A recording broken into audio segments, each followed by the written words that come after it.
ಸಮಸ್ತ ಕನ್ನಡ ನಾಡಿನ ಎಲ್ಲ ಸಾರ್ವಜನಿಕರಿಗೆ ಜನತೆಗೆ ನಾನು ವಿಶೇಷವಾಗಿ ಒಂದು ತಿಳಿಸೋದೇನಂತಂದ್ರೆ, ಇವತ್ತು ಕರ್ನಾಟಕ ರಾಜ್ಯದಲ್ಲಿ ಇತ್ತೀಚೆಗೆ ಒಂದು ಎಲ್ಲ ಕಡೆ ಸಾರ್ವಜನಿಕರಿಗೆ ಒಂದು ತಪ್ಪು ಸಂದೇಶಗಳು ಹೋಗ್ತಾ ಇದೆ.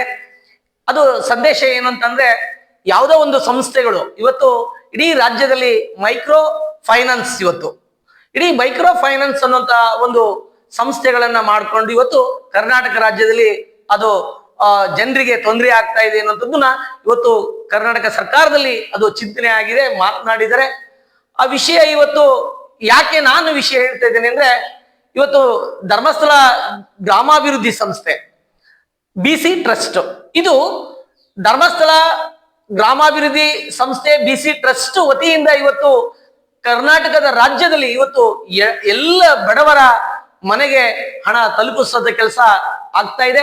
ಇದು ಬ್ಯಾಂಕಿನಿಂದ ಜನರಿಗೆ ಮಧ್ಯವರ್ತಿಯಾಗಿ ಪರಮ ಪೂಜ್ಯ ವೀರೇಂದ್ರ ಹೆಗ್ಗಡೆಜಿಯವರು ಆ ಹಣವನ್ನ ಬಡವರಿಗೆ ಒಂದು ಕೊಡಿಸುವಂತ ಕೆಲಸ ಮಾಡ್ತಾ ಇದ್ದಾರೆ. ಇದು ಸಾಲ ಕೊಟ್ಟು ಮೈಕ್ರೋ ಫೈನಾನ್ಸು ಧರ್ಮಸ್ಥಳದಿಂದ ಹಣವನ್ನ ಕೊಟ್ಟು ಜನರಿಗೆ ನಾವು ತೊಂದರೆ ಕೊಡ್ತಾ ಇಲ್ಲ. ಇದು BC ಟ್ರಸ್ಟ್ ವತಿಯಿಂದ ಪರಮ ಪೂಜ್ಯ ವೀರೇಂದ್ರ ಹೆಗ್ಗಡೆಜಿಯವರು ಜಾಮೀನ್ದಾರರಾಗಿ ಬ್ಯಾಂಕ್ ಮತ್ತು ಜನರ ಮಧ್ಯೆ ನಿಂತ್ಕೊಂಡು ಹಣವನ್ನ ಕೊಡಿಸ್ತಾ ಇದ್ರೆ. ಈ ವಿಷಯದಲ್ಲಿ ಬೇರೆ ಬೇರೆ ಜನ ತುಂಬಾ ಅಪಚಾರಗಳನ್ನ ಅಪಮಾನಗಳನ್ನ ಕೇವಲ ಇಲ್ಲ ಸಲ್ಲದನ್ನ ಹೇಳ್ತಾ ಇದ್ದಾರೆ. ದಯಮಾಡಿ ನಾನು ಅವರಿಗೆ ಹೇಳೋದಿಷ್ಟೇನೆ, ನಿಮಗೆ ಮಾಹಿತಿ ಕೊರತೆ ಇದೆ, ಈ ಯೋಜನೆ ಬಗ್ಗೆ ಬನ್ನಿ, ನೀವು ಕೇಳಿ, ಆ ಯೋಜನೆಯಲ್ಲಿ ಏನ್ ನಡೀತಾ ಇದೆ ಅನ್ನೋದನ್ನ ನೀವು ಕೇಳಿ, ನೀವು ಅದನ್ನ ಮಾತನಾಡಿ ಅಂತ ನಿಮ್ಮಲ್ಲಿ ಕೈ ಮುಗಿದು ಕೇಳ್ಕೊಂತೀನಿ. ಅದ್ರ ಜೊತೆಗೆ ಇವತ್ತೇನು ಹಣ ತೆಗೆದುಕೊಂಡವ್ರು ಯಾರು ಸಹ ಮಾತನಾಡ್ತಾ ಇಲ್ಲ. ನನಗೆ ಬೇಸರ ಆಗಿರೋದು ಏನು ಅಂದ್ರೆ, ಯಾರು ಸಾಲ ತೆಗೆದುಕೊಂಡಂತಹ ಇಡೀ ಕರ್ನಾಟಕ ರಾಜ್ಯದಲ್ಲಿ ಯಾರು ಸಹ ಮಾತನಾಡ್ತಾ ಇಲ್ಲ. ಸಾಲ ತಗೊಳ್ಳದೇ ಇರುವಂತ ಅನಶ್ಯಕ ವ್ಯಕ್ತಿಗಳು, ಖಾಲಿ ಪೀಲಿ ಸುಮ್ಮನೆ ಇರುವಂತ ವ್ಯಕ್ತಿಗಳು ಇವತ್ತು ಯೋಜನೆ ಬಗ್ಗೆ ಹಗುರವಾಗಿ ಮಾತನಾಡ್ತಾರೆ. ಅದು ಸರಿಯಲ್ಲ.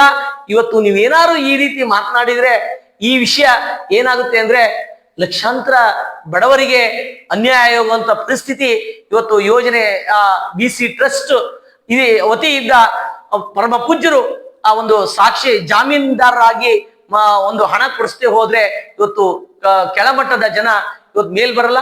ಇದು ಎಲ್ಲ ಒಂದ್ ಕಡೆ ನನಗೆ ಕುತಂತ್ರ ಅನ್ಸುತ್ತೆ.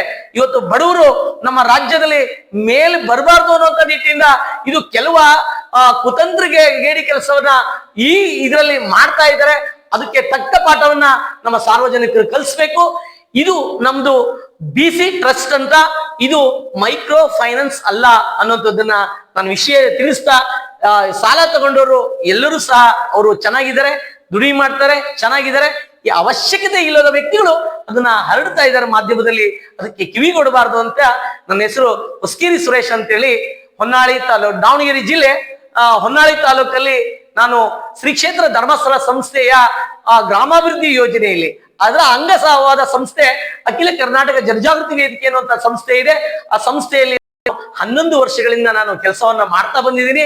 ಇಲ್ಲಿ ಬರೀ ಸಾಲ ಕೊಡೋದಷ್ಟೇ ಅಲ್ಲ, ಈ BC ಟ್ರಸ್ಟ್ ಕಾವಂದರ ಒಂದು ಅಪ್ಪಣೆ ಮೇರೆಗೆ ಜನರನ್ನ ಮೇಲೆತ್ತುವಂತ ಕೆಲಸ, ಸುಶಿ ವೇತನ ಕೊಡುವಂಥದ್ದು, ಮನೆ ವಾತ್ಸಲ್ಯ ಮನೆ ಕಟ್ಸ್ಕೊಡುವಂಥದ್ದು, ಕೆರೆ ಹೂಳೆತ್ತುವಂಥದ್ದು.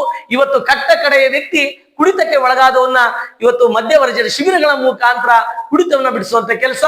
ಹೀಗೆ ಕಾಲೇಜುಗಳಲ್ಲಿ ಸ್ವಾಸ್ಥ್ಯ ಸಂಕಲ್ಪ ಕಾರ್ಯಕ್ರಮ, ಹೀಗೆ ನೂರಾರು ಕಾರ್ಯಕ್ರಮಗಳನ್ನ ಜನಸಾಮಾನ್ಯರಿಗೆ ಮುಟ್ಟುವಂತ ಕೆಲಸವನ್ನ ನಮ್ಮ BC ಟ್ರಸ್ಟ್ ವತಿಯಿಂದ ಪರಮ ಪೂಜ್ಯರ ಅಪ್ಪಣೆ ಮೇರೆಗೆ ಮಾಡ್ತಾ ಇದ್ದೀವಿ ಹೊರತು, ಇದು ಸಹ ನೀವೇನಾದ್ರೂ ಕಲ್ಲಾಕಿ ಪಾಪ ಬಡವರಿಗೆ ಮುಟ್ಟುವಂತ ಹಣನ ಮಾಡಬೇಡಿ ಅಂತ ಹೇಳ್ತಾ ಯಾರು ಕೆಲವು ಒಂದು 4 ಮಂದಿ ಇಡೀ ರಾಜ್ಯದಲ್ಲಿ ಅದನ್ನ ಬೇರೆ ಬೇರೆ ರೀತಿಯಲ್ಲಿ ಮಾಡ್ತಾ ಇರೋದು.